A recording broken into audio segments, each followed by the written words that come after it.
Sorry, I think we're not quite suited for each other. Let's just remain friends.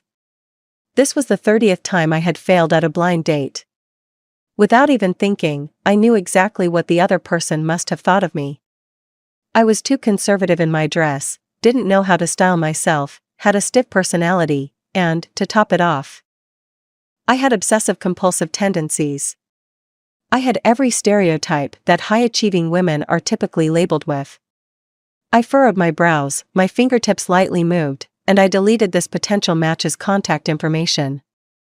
As the clock ticked, I realized I was about to be late for class.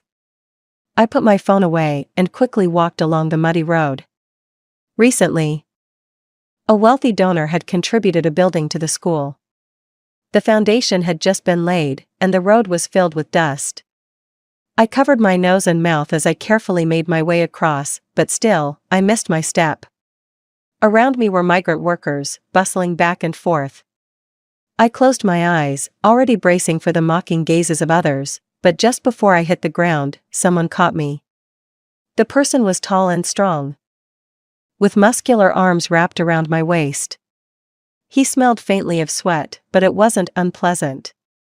He was nothing like the filthy, stinking migrant workers I had imagined. "Are you all right?" His voice was deep. Still shaken, I straightened myself up, only to realize I had been nestled in his arms in a surprisingly intimate position. In all my years, I had never been this close to any man. My heart raced so fast I thought it would leap out of my throat. No, I'm fine, thank you." My voice was barely a whisper, and I hurriedly waved his arm off, keeping my head lowered. At the moment of contact, I could feel the defined muscles beneath his sleeve. They were strong, masculine, and elastic.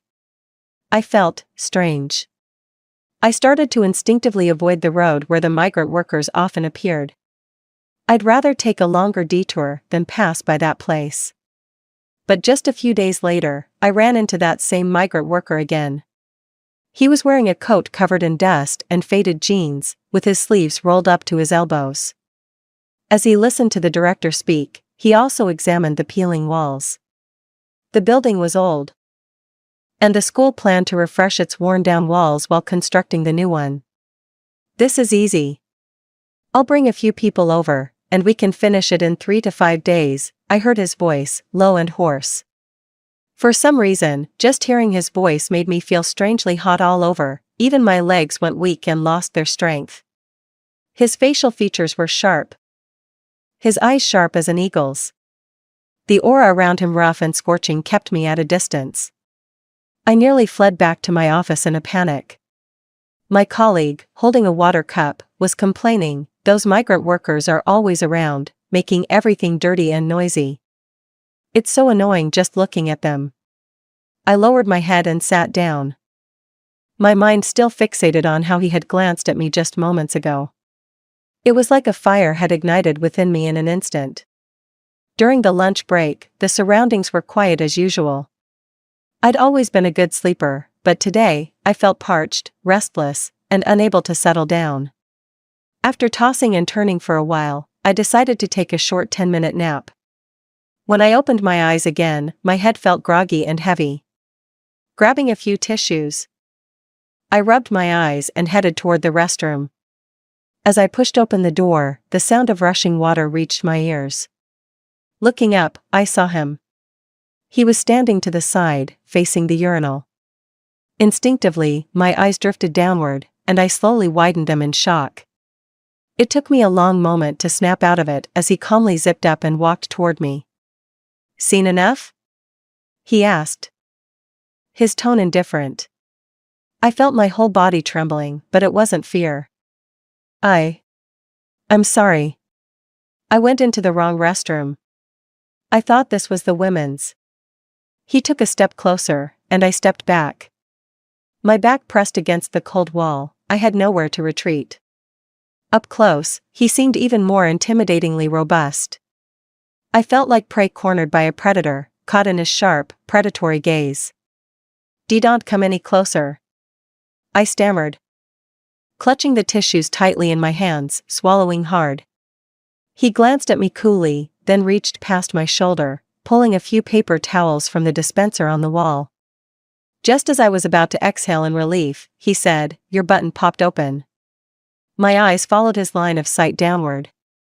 The previously neat white shirt I had on was now wrinkled from my nap, and, to my horror, the top button had somehow come undone. From his angle, I couldn't even begin to imagine what he might have seen. My face turned crimson instantly. I pressed both hands against my chest in mortified fury. You pervert." Raising an eyebrow, he smirked. "I was being considerate, and now you're calling me a pervert?" He leaned in slightly, the faint trace of amusement in his voice deepening. "If you're going to accuse me of something, shouldn't I at least do something to deserve the name?" My entire body tensed as I stared at him, unable to say a word. The lunch break was coming to an end, and the sound of voices and footsteps started filtering in from the hallway, signaling that someone was approaching the restroom.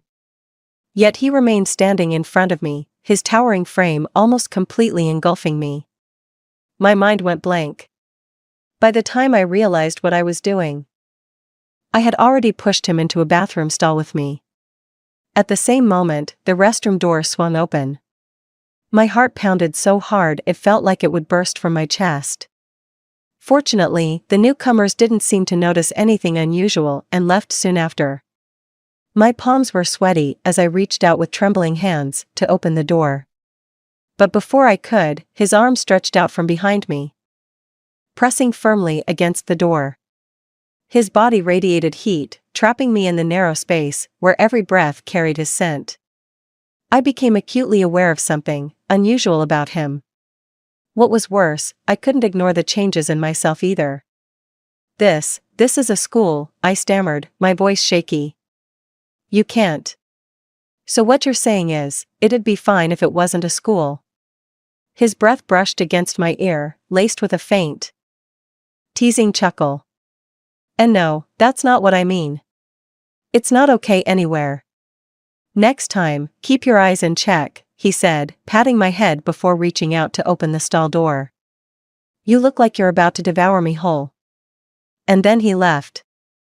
I scurried into the women's restroom, shut myself in a stall, and covered my face with my hands, silently wailing in despair. What's wrong with me? Have I really repressed myself for nearly 30 years only to turn into a total deviant now? From that day onward, I started noticing him every day. Occasionally, I would hear his name being called as I passed by. Johnson. The weather had turned hot, and I often saw him with a few workers, perched on ladders. He wore only a thin sleeveless tank top, paired with long work pants. As he painted the walls with a roller, the muscles on his body flexed and shifted with his movements. Sometimes, when he lifted the hem of his shirt to wipe away sweat, the taut lines of his abs and the sharp V-line beneath would be exposed. It was enough to leave anyone red-faced.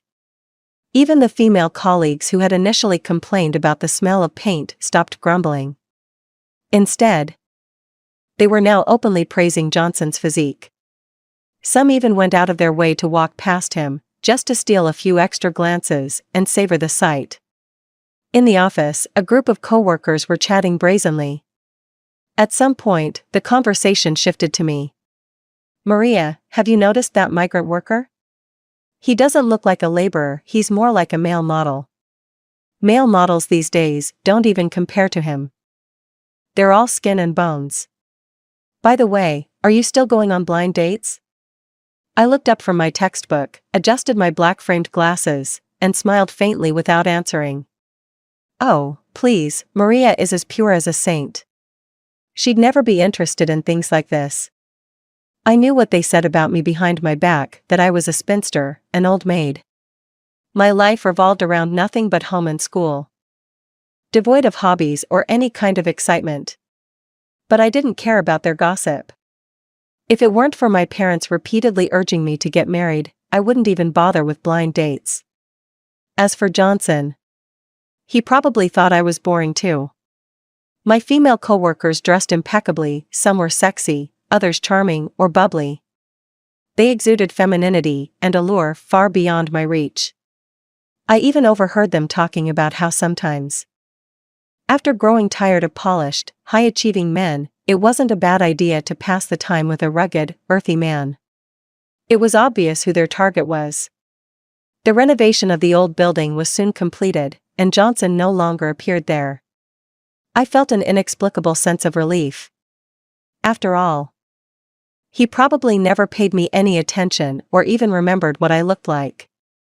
Some colleagues mentioned that they'd added Johnson on social media and had even gone out drinking with him. They raved about how he had an impressive alcohol tolerance and dressed stylishly in casual clothes, nothing like a laborer at all. So, did you make a move on him yet? Calm down. Acting too soon would just make things awkward if we run into each other at school. I've got his contact info, I can take my time. Good point. I couldn't suppress the sinking feeling in my chest. He was just a migrant worker, neither his appearance nor his background aligned with my standards for a partner. And yet, inexplicably, I had fallen for him. Not just emotionally, but physically as well. To distract myself, I threw myself into a new research project, often staying late into the night. By the time I left school, it was already midnight. The once busy construction site had fallen silent, and I walked quickly, clutching my laptop bag. I'd bought a small apartment near the school for convenience. It was close enough to walk to campus in 10 minutes, but the downside was the poor security. Late at night, it wasn't uncommon to hear drunken men howling. Sure enough, as I entered the neighborhood, I could hear the distant shouting of a drunkard from one of the buildings. I clutched my bag tightly, nerves on edge, and quickened my pace. Suddenly, I heard faint footsteps behind me. My hair stood on end as the sound grew louder and closer. Don't come any closer. Get away from me. I spun around abruptly, hurling my laptop bag with all my strength before bolting. Wait. It's me. The figure caught my bag midair and strode toward me, placing a firm hand on my shoulder. I screamed and struggled in panic until his voice cut through the chaos. Maria, it's me, Johnson. I froze mid-struggle, my hands gripping his shoulders as I looked up in confusion. His familiar scent reached my nose, and I whimpered, my voice trembling with a mix of relief and fear. You scared me to death. Why are you walking home so late if you're this easily scared? Johnson frowned at me. I wanted to retort, whose fault do you think this is? Am I so terrifying you're crying now? Johnson sighed and gently wiped away the tears pooling at the corner of my eyes with his thumb. Come on, I'll walk you to your door. I didn't move, still curled up against him. What? Planning to stick to me now? No, it's just... My face burned. I twisted my ankle. Johnson pressed his lips together, then turned around and crouched slightly. Get on. I'll carry you. And no, that's not necessary. I hesitated. Stop wasting time. He urged impatiently. I had no choice but to gingerly climb onto his back. His shoulders were broad, his back sturdy. And leaning against him gave me an unexpected sense of security. But Johnson wasn't the least bit gentlemanly. His hand firmly supported me by my thigh, bordering on improper territory. Don't touch there, I mumbled, my face turning scarlet. Who's the one being inappropriate here? He countered, raising an eyebrow. Feeling guilty, I quickly removed my hand from where it had instinctively landed on his chest, opting instead to wrap my arms around his neck obediently. Why couldn't I seem to control my hands lately? He carried me out of the elevator, and as we approached my door, I leaned forward to unlock it with my key, our movements inevitably causing fleeting moments of contact. I felt like my head wasn't screwed on straight from the late hour. I couldn't tell right from wrong, and worse, I was starting to act provocative. My apartment was a private sanctuary no one had ever been invited inside before. Yet Johnson showed no hesitation at all. He gently placed me on the sofa and asked where the first aid kit was. I pointed to the cabinet under the TV. As he stood up, his gaze briefly flickered to a package on the coffee table, a recent delivery of mine. It had been opened but left unused. I froze, mortified, feeling like a shrimp that had just been boiled red. "What's this?" he asked, feigning innocence. I swallowed hard, forcing myself to maintain composure. "We're both adults. Why can't I use something like that?" He raised an eyebrow, his smirk full of mischief. "Since we're both adults, why not try the real thing? The experience is much better." He could say such things so casually, it was obvious he had used similar tactics to tease women before. Logically, I should refuse him. I've always been someone who overthinks everything, weighing every possible consequence before taking action. Johnson and I lived in completely different worlds, there was no future for us. I wasn't someone who could live in the moment. Who could start something with a man only to end it just as easily? And yet, the rebellious side of me suppressed for over 20 years was itching to push me towards something reckless. Johnson, seeing my silence, didn't press the issue. Instead, he quietly opened the first aid kit, retrieved some medicine, and began massaging my sprained ankle. His palms were hot against my skin, making me uneasy. And I instinctively tried to pull away. "Does it hurt?" His grip tightened slightly, keeping me from retreating. "Bear with it for a bit. If I don't help you loosen it up, you won't even be able to walk tomorrow." He knelt before me, my foot resting on his knee, his head lowered as he earnestly kneaded the sore spot. His arms were powerful, the muscles just beneath his skin flexing with every movement. I couldn't shake the feeling that he could snap my bones effortlessly if he wanted to. But for some reason, a heat began to rise from deep within me, spreading slowly through my chest. My throat went dry, and I swallowed hard, the sound embarrassingly loud in the quiet room. Johnson looked up, a faint smirk playing on his lips. The seriousness of his massage began to take on a different tone. He tilted his head slightly, his dark eyes reflecting my flustered expression as he leaned in. "Why do you keep avoiding me?" he asked, his voice low and intimate. "I'm not," I denied instinctively, my voice shaky. He didn't look away, his gaze steady as his hand slid along my calf. His fingers stopped at the back of my knee. And he pressed a light kiss against the smooth skin there. It was like pouring gasoline on a small flame. My whole body felt like it was being roasted alive. You should leave now," I stammered, panicking as I tried to pull my foot away.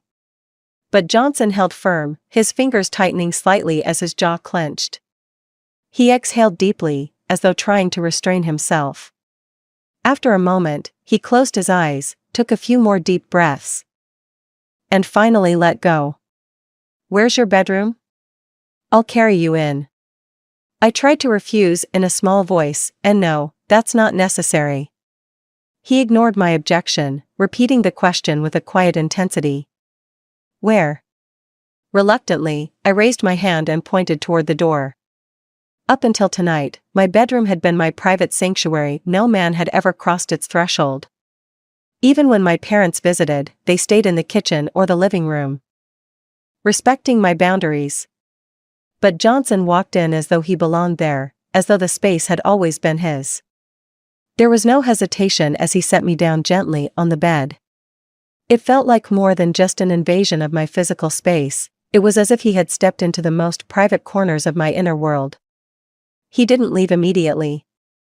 Instead, he moved around the room, casually glancing at things and even touching some of them, as if it were all perfectly natural. Resistance felt futile. That night, I had a dream. In it, Johnson held the things I'd ordered, those intimate, private objects, and asked me if I knew how to use them. I shook my head. With a wicked smile, he meticulously demonstrated, using every single one on me. This wasn't the first time I'd dreamt of him.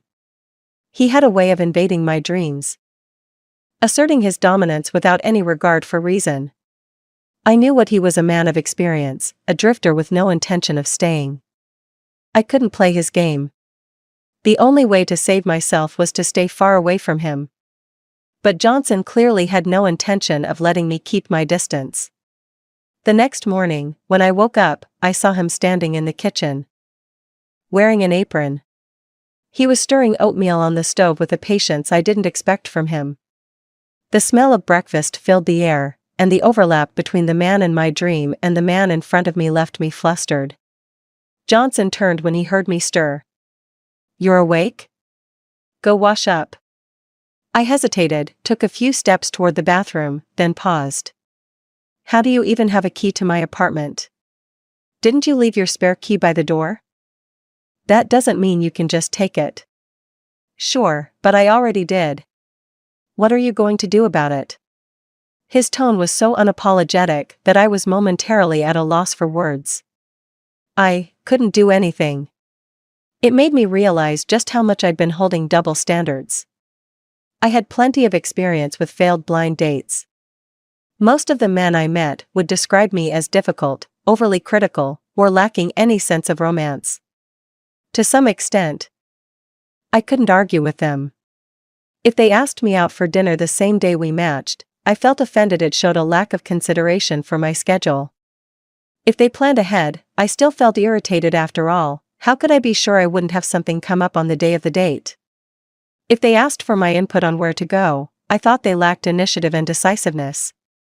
If they arranged the entire outing without consulting me, I labeled them as controlling or overly domineering. No matter how things played out, I was always in the right.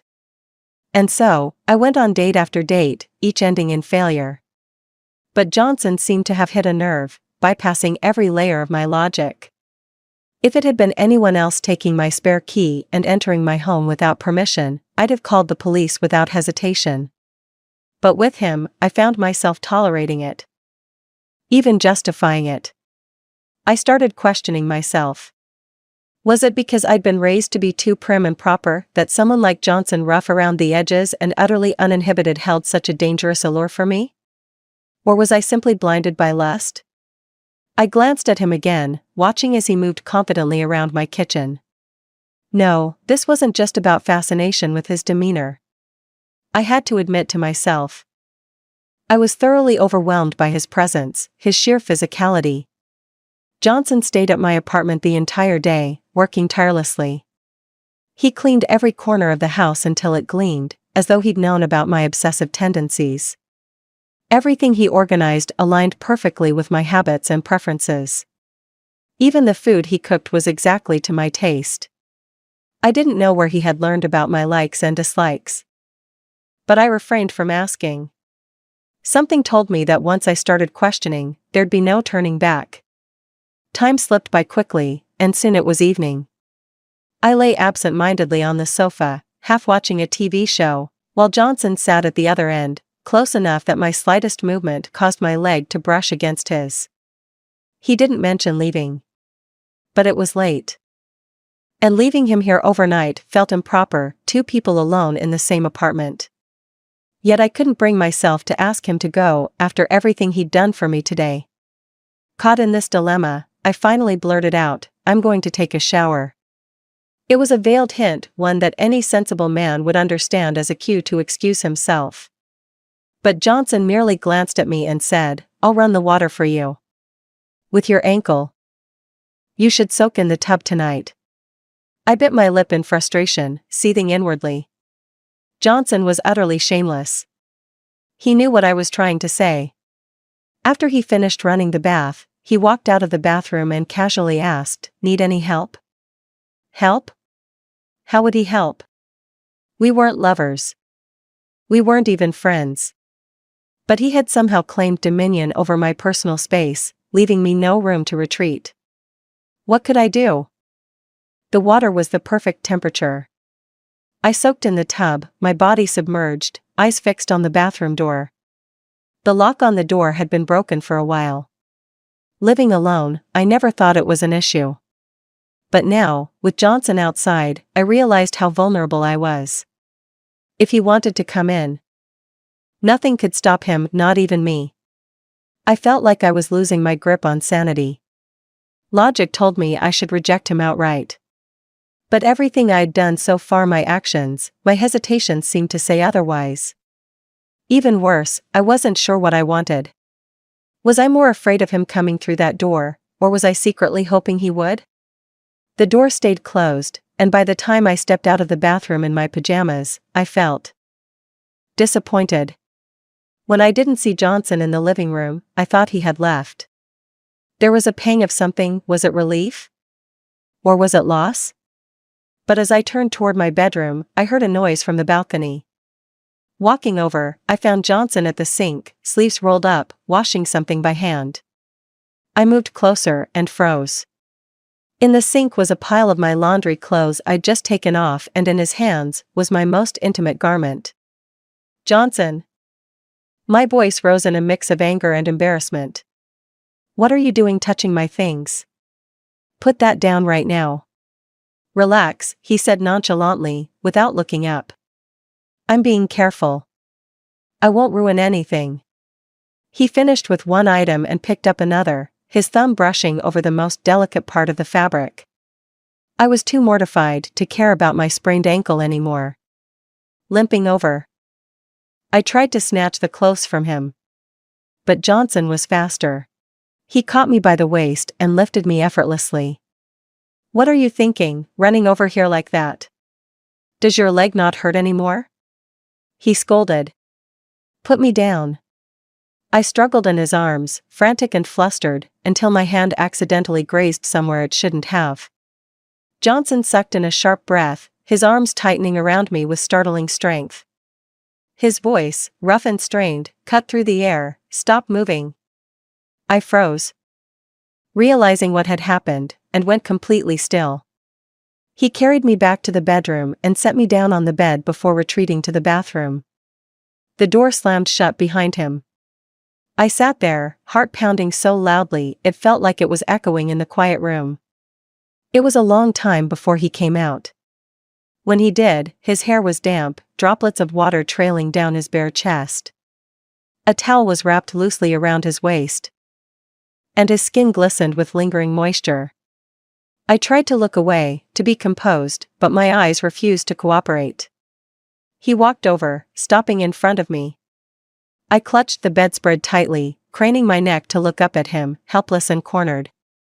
Water dripped from his hair, landing on my cheek. He reached out, took my hand, and pressed it against the firm ridges of his abs. Go ahead, he said. His voice low and teasing. Haven't you wanted to touch for a long time? You can touch all you want. My palm rested on the hard lines of his muscles, my voice faltering as I stammered, I didn't. All right, he said, smirking. Let's just say I begged you to touch me. Does that work for you? That night, I explored every inch of Johnson's body. At first, he was patient, letting me touch and prod as I pleased. Even though his muscles strained and veins bulged with the effort of holding back, he didn't utter a single word of protest. It wasn't until I was exhausted that he took control, his smirk carrying a hint of mischief as he said I owed him a reward. When I asked what he wanted, he didn't answer with words. His actions made his desires clear. He seemed to take great pleasure in pleasing me, calling my name over and over, his voice dripping with warmth. He said my name suited me perfectly, something he couldn't get enough of. When I woke up, Johnson was gone. In the kitchen, he'd left breakfast for me, still warm. I glanced at my hands, noticing the faint redness on my palms, and wiped them nervously on the hem of my shirt as if trying to shake off the lingering heat. After 2 days of rest, my ankle had almost completely healed. I had a class to teach today, so I got dressed and headed to work. Just as I was about to enter the school gates, I ran into a colleague.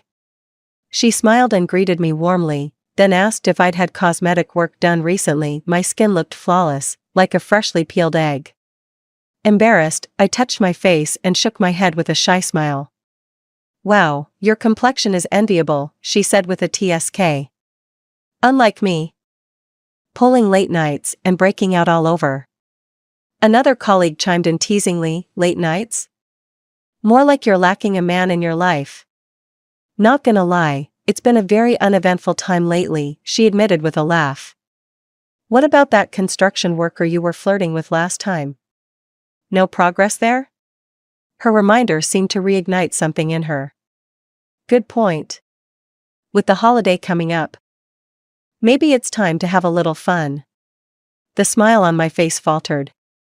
The sweetness of my time with Johnson evaporated, replaced by a stark realization: I was not the only one. Johnson had seized my weaknesses, cornered me, and relentlessly pursued me. But he had never said that I was the only one for him. He never spoke of his background, his age, or his intentions. Not once did he promise me a future. I had deluded myself into believing in something false, something fleeting. If I wanted, I could indulge in this fling with him. After all, it was mutual, consensual. When the excitement faded, we'd part ways. But I knew myself too well.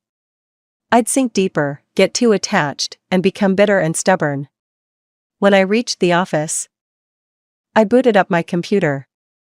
A colleague casually mentioned she'd texted Johnson, inviting him out for drinks after work. Not long after, I received a message on my phone. Johnson said he had plans tonight and wouldn't be coming to my place. I pressed my lips together and didn't reply. We weren't in a relationship. He didn't owe me any explanations for his whereabouts. Johnson returned the next morning. Or rather, I suppose I shouldn't use the word return. This was my home, not his. There was a faint trace of perfume on him, a scent I didn't recognize, but could tell belonged to a woman. The first thing he did was head straight for the shower, leaving his phone casually on the coffee table. My curiosity burned, but I had no right to pry into his private life. As I sat on the sofa lost in thought, my mother called. It was the same old conversation about my marriage prospects. She pressed me again, asking why, after so many failed blind dates, I still couldn't find a man I was satisfied with. "You're almost 30, she said with a tone of exasperation. "If you wait much longer, you'll end up as someone's stepmother. You've been such an obedient daughter your whole life. Why is this one thing such a struggle? Stop being so picky, will you?" I replied softly, "Mom, I'm not being picky. They're the ones who aren't interested in me. Good men will naturally be choosy too. You have to lower your standards occasionally. Take the initiative, invite them to dinner or a show. Your personality is so rigid. Of course, they'll find you unappealing." I didn't know what was wrong with me. My whole life, I'd followed the path my parents laid out for me. They were conservative. And so I became the same. By all accounts, I should have been married by now. My personality might not have been the most charming, but my family background and career were respectable enough. Marriage, for many, was a practical arrangement. So long as neither party found the other intolerable, it would work out. But somehow, I was stuck at this step. I didn't know what I wanted until now. The blind dates weren't the problem. The problem was me. My taste in men was all wrong. After years of repressing my individuality, my latent rebelliousness emerged, and I fell for a man completely incompatible with me, a construction worker. He possessed a wildness and defiance I could never embody. And it drew me to him like a moth to a flame. But I knew our story could only end two ways. I could be his temporary plaything, discarded when he grew bored. Or, against all odds, we might develop something real, only for my parents to intervene and destroy it. No matter the path, there was no happy ending. When Johnson stepped out of the shower, I surprised him by walking up to him. I would regret this. Impulse was fleeting. But my future was long, and I'd likely look back on this day with shame, cursing myself for my lack of restraint. But in this moment, I didn't care. For once, I wanted to indulge. For once in my life, I wanted to be selfish. I wanted to let go. Johnson was good at many things. In every sense of the word. He wasn't the type to promise forever. But in the moments we shared, he knew how to make me feel like I was the only woman in the world. Despite my inexperience, I had read enough to recognize what we shared that night wasn't just physical, it was electrifying, exhilarating in ways I hadn't thought possible. When I woke up, the bed was cold. On the nightstand was a small slip of paper with a bank card and a password written on it. My first thought was absurd. Is this payment for the night? Johnson wasn't like any construction worker I'd known. He clearly had skills, and from what I'd heard, his earnings weren't meager. It made sense that he could afford such gestures. But I couldn't help but laugh at myself. Not at him, but at my own absurdity, the way I'd treated last night as if it were some sort of sacred offering. He had sent me a message, but I'd already muted notifications from him. I didn't even bother opening it.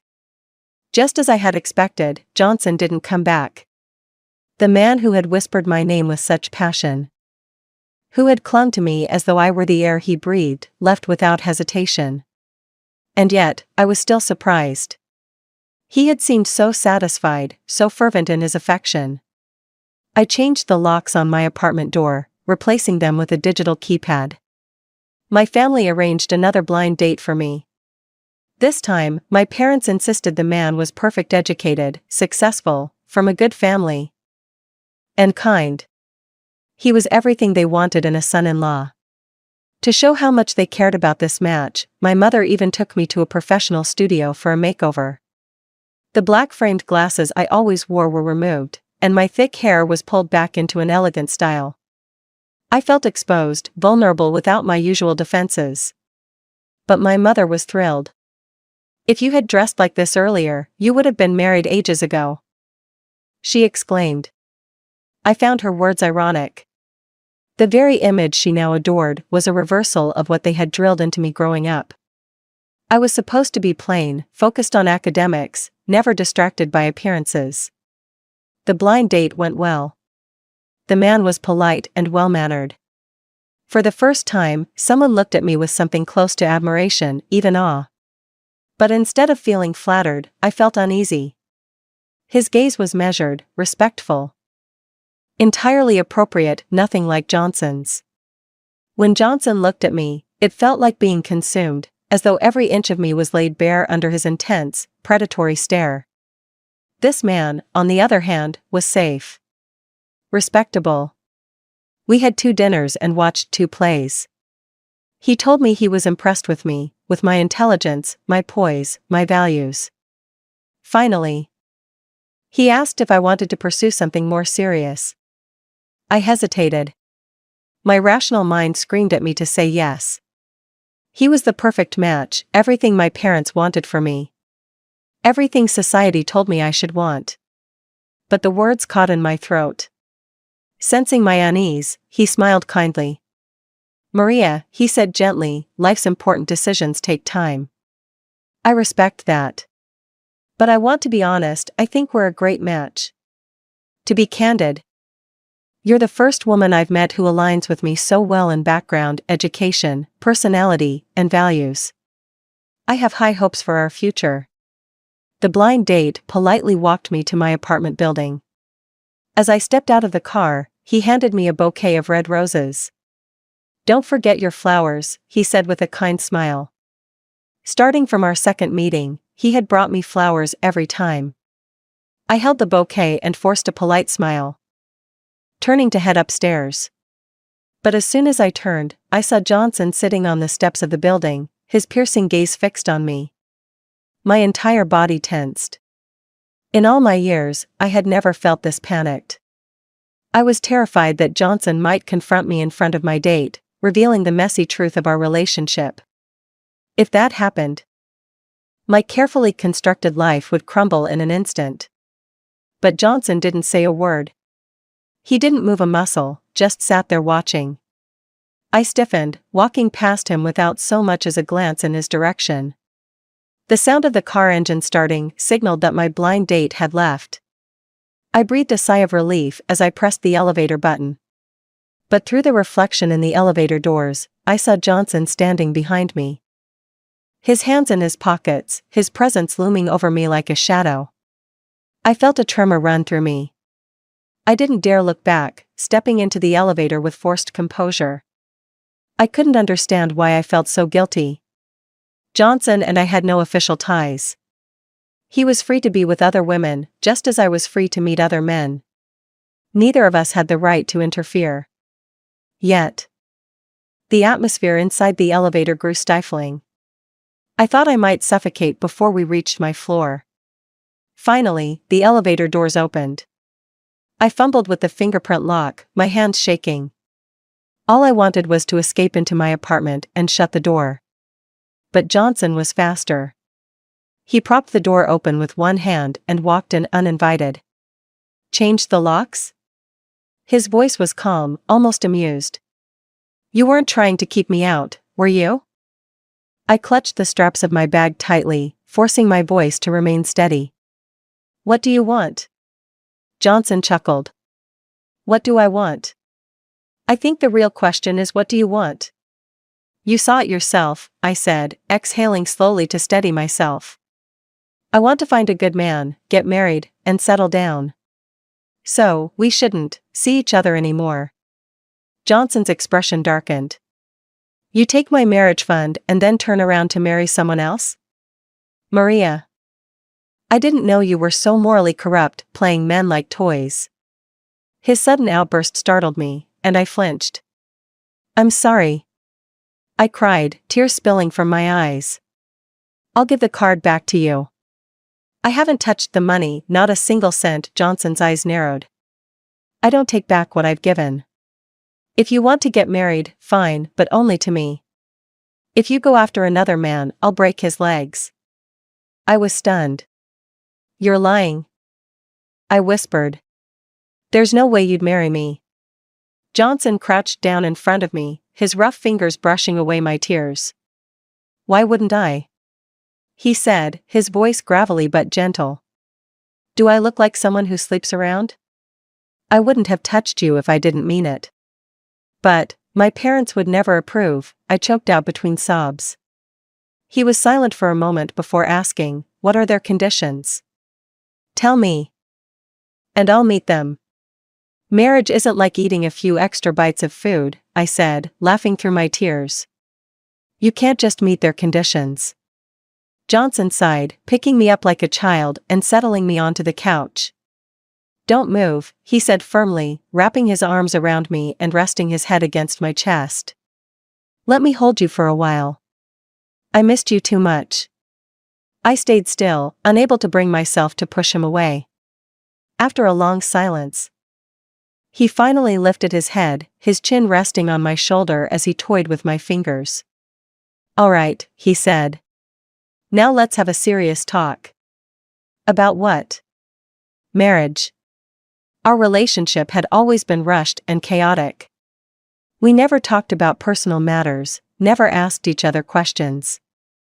The physical attraction between us was overpowering, leaving no room for logic or reason.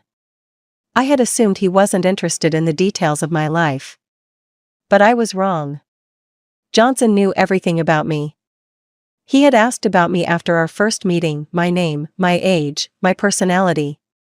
The rest my daily habits, preferences, routines he had learned by quietly observing me, following me from the cafeteria to the classroom to my apartment.